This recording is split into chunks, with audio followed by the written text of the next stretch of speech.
007 fans have been stirred and not shaken because the BFI, the British Film Institute, have slapped a trigger warning on some of the classic films. Why, you ask? Is it because there's a man with a golden gun with a view to kill? No, it's because apparently modern audiences may take offence. You can take solace knowing that here at the Independent Republic, we have no time for this woke nonsense. And joining me now is a Bondian expert, host of the Really 007 podcast, Tom Pickup. That's a surname worthy of Bond himself. Welcome, Tom. How are you doing? I'm great, thank you. Great to join you, Mike. It sounds actually like one of those Bond girl names, doesn't it? Not Tom Pickup, but, you know, Sally Pickup or something like that. Are you sure you didn't just make that name up?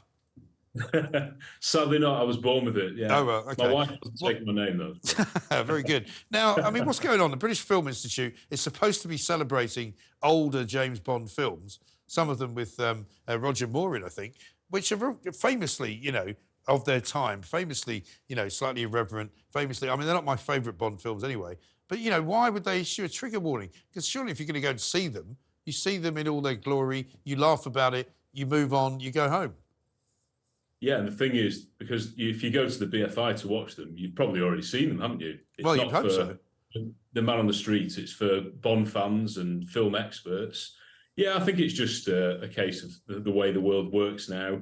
There's nothing in it that I think is so offensive that they need to edit it, for instance, or cancel it. No. There are occasional bits which wouldn't be made today, but then you could say that about any fiction, any novel, any film that was made in the 50s or the 60s, 70s, even right up to 10 years ago. There are certain things in the odd Bond film which they wouldn't get made today. That doesn't necessarily make them bad.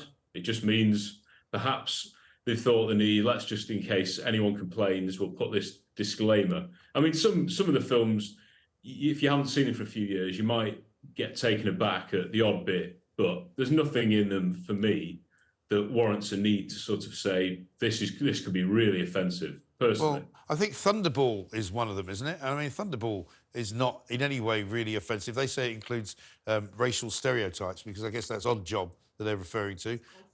Oh, sorry, that's Goldfinger, isn't it? That's Goldfinger, yeah. No, but I mean, you know, the point is that, you know, there were racial stereotypes in those days because they went to foreign countries and they said things about people in those foreign countries. It's not really something that people are going to get upset about, is it? Well, if you do, you've got to explain the context, haven't you? James Bond was a secret agent at the time he was living in. Yeah. And he went to these other countries that, from an English person's point of view, the audience hadn't seen them either. So it's like eyes onto the rest of the world. Right. There would have been, you know, dated attitudes or whatever, but that was what was happening everywhere. And I always say, if you're watching this now with a younger person, you'd say, well, we wouldn't do that now, but this is how it was at the time, and we've learned from it. You know, you can spin it in a positive way. It doesn't have to be, look at this Bond film, it's outdated, we don't want to watch it again. I just think you've got to be positive about these things.